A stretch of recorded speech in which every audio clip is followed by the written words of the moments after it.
So today we are back in the GT350. I've had a couple videos where I just wasn't talking about any particular kind of topic, or I was in the garage and not really driving the car. But this video is a little bit different from those ones.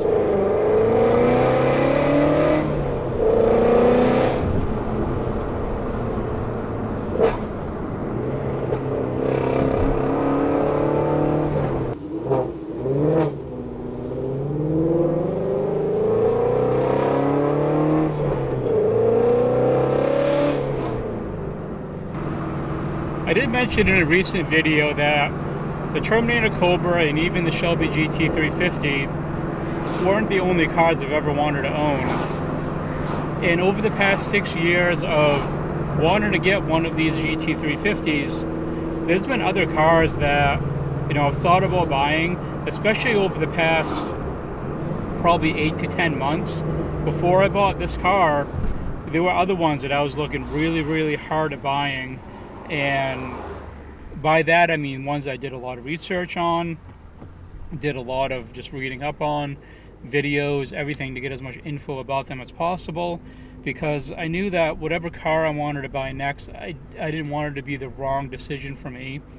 So I'm going to ramble off a bunch of vehicles that I thought about buying and the reasons why I didn't buy them, and there's one in particular that's probably going to surprise a lot of you.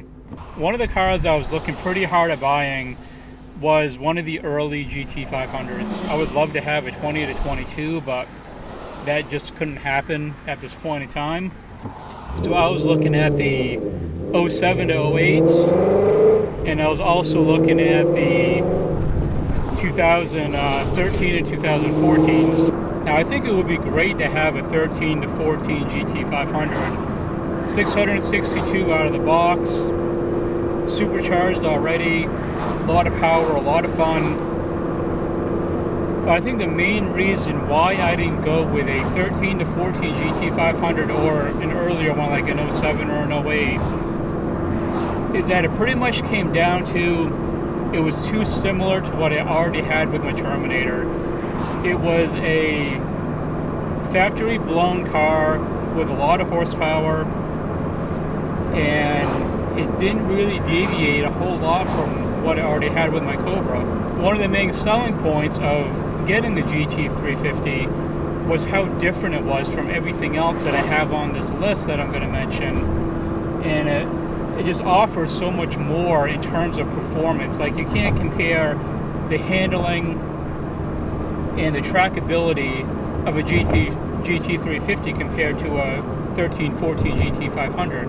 They're in two totally different leagues, and I just really wanted to get away from that path of what I was used to with the Cobra, just to experience something completely different. So as much as I looked at the 13-14 GT500s and watched videos and read forums on them and stuff like that, I ultimately decided to pass on potentially trying to get one of them.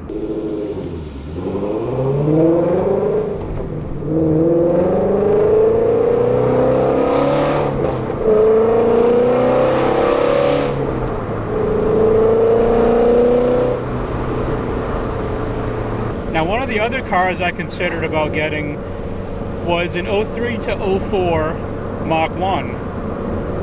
I've always really loved those cars. The body styling of the Mach 1s is, of course they're new edges, but the body kits that they have on those compared to the GTs or the Cobras, I really like those a lot. They look really nice. They can perform very well as far as, what they're capable of.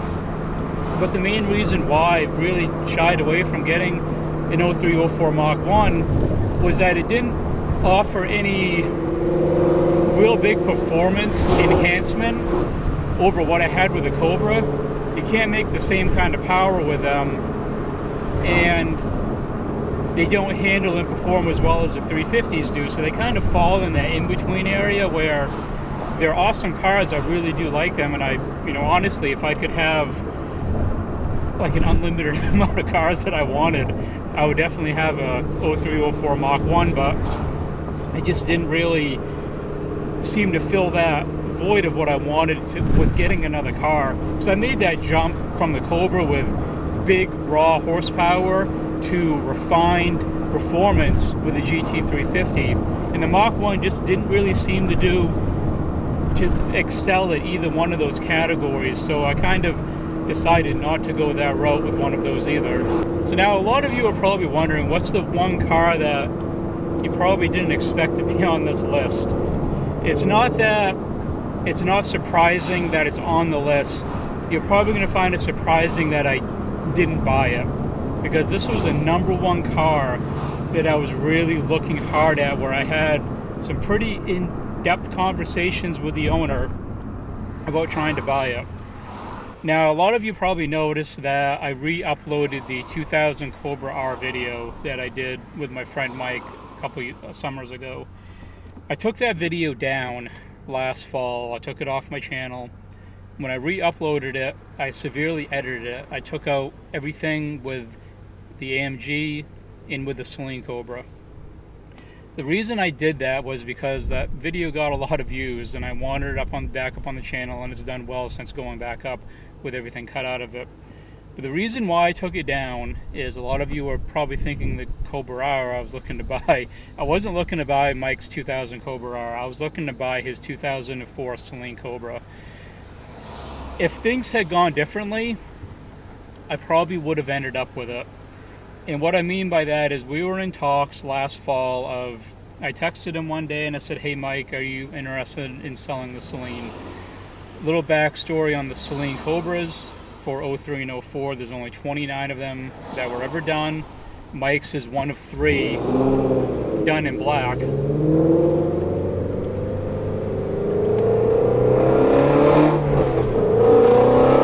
And out of those 3, one of them's totaled. It's being rebuilt, but it was wrecked really bad, and it's gonna carry a salvage title the rest of its life. Now, in that 2000 Cobra video that I originally did, I showed Mike's Saleen Cobra in that, and that's the reason why I took the video down. I started getting really paranoid of knowing how sought after those cars were, and someone maybe seeing the video or hearing about it and tracking down Mike and offering him a price that was way too good for him to pass up and stealing the car out from under me. That was my assumption at the time.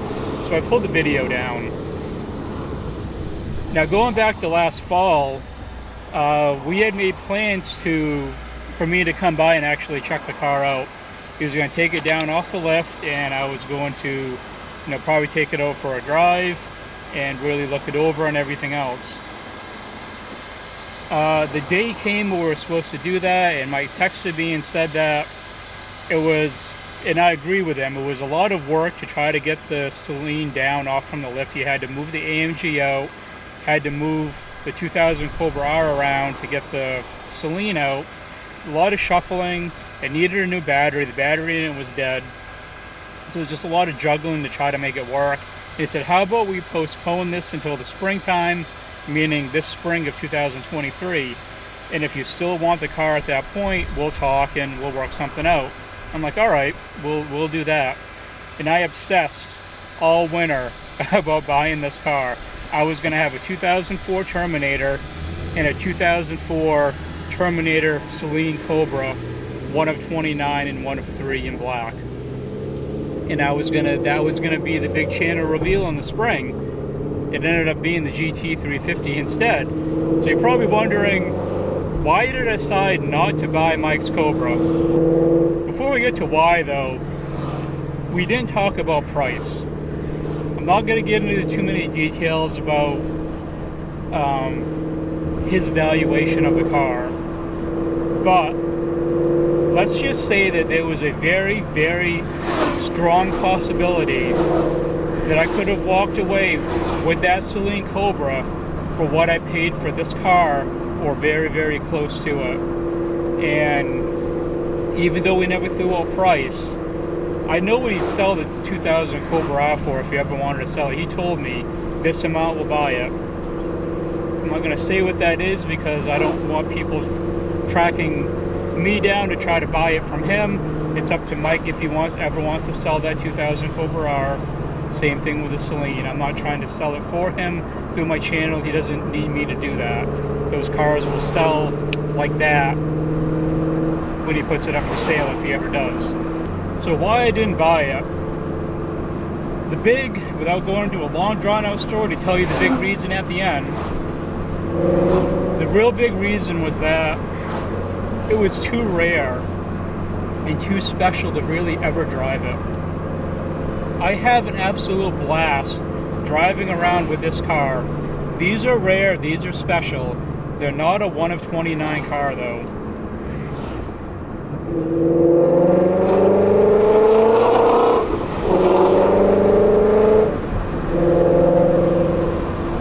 Realistically, the only thing I would have done with that car is to bring it to car shows and drive it home, and that would have been it. I wouldn't feel right about driving it around like I am with the Shelby, like I did with my Terminator. The Terminator already had 75,000 on it when I bought it, so I didn't have any issues with driving that car around. And I didn't buy this Shelby GT350 for what I can sell it for down the road. I don't care. I might put an absolute shit ton of miles on this car, and I might not. It all depends on how much I feel like driving it. But I don't feel bad about driving it, where I would have felt bad about driving Mike's car. And the other thing with that car is that, other than being a serialized Celine and extremely rare, it's the same exact car that I had before. I'm not comparing the Celine Terminators to the regular Terminators. They are different. They are more rare, they are more special, they do bring in more money. But when you really break it down, it's different suspension, a different body kit, and a serialized plaque from Celine. Other than that, it's the same exact car. Same seats, same engine, same transmission. It's the same car for the most part. I didn't feel as though at that point I should be spending that kind of money on another car that's basically what I already have for one that's just going to sit there. I might as well buy a low mileage Cobra that I plan on keeping for value wise at that point. And I didn't want to buy a car, a second one. At the time it would have been two. All of you know I did sell the Cobra, but I didn't want to buy a second one just for the purpose of having it sit. I wanted to be able to drive it more and do videos with it, which is, what I'm doing with the Shelby. So I couldn't really have done that a whole lot with the Celine if I bought it from Mike. And if I did bring that to shows, there were so many people that didn't even know what the Cobras were. They think it's a 99 to 04 New Edge with a different kind of a body kit without realizing the history and the backstory and everything about the Terminator Cobras that made them really special and what they are. There's even less people that are going to know what a 1 of 29 Celine Cobra is.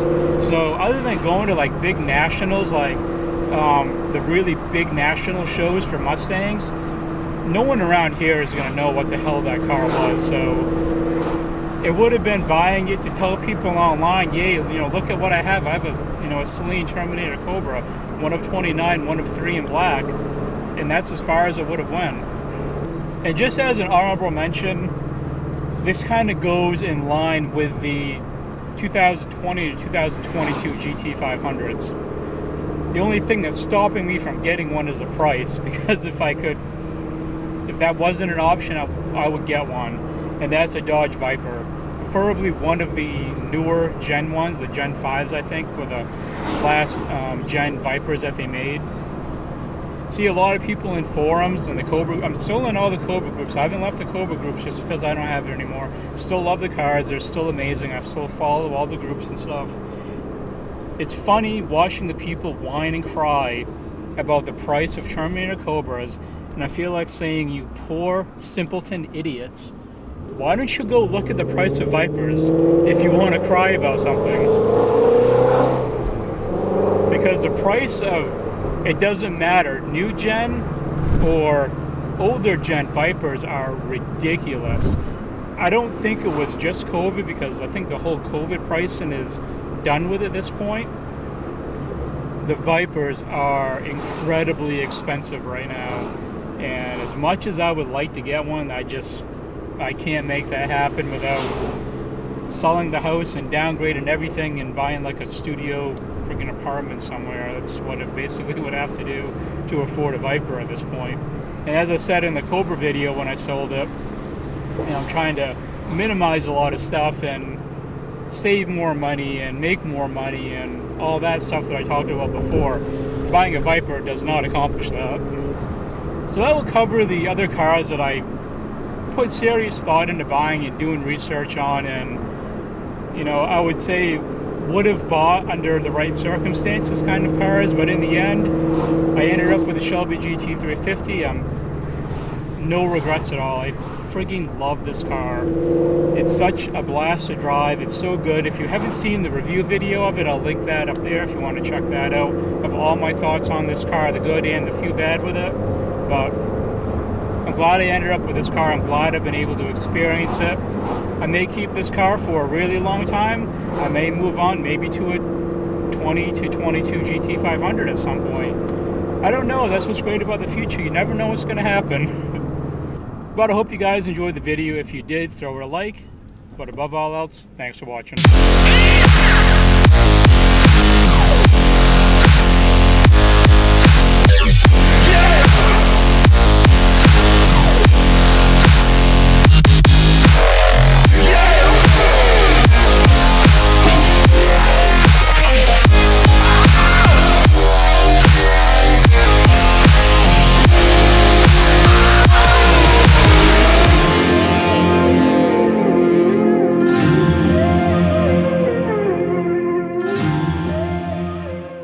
So today we are back in the GT350. I know I've had a couple videos lately where I wasn't out driving. I was either in the garage or just video of the car driving, like on the Kangamangas Highway.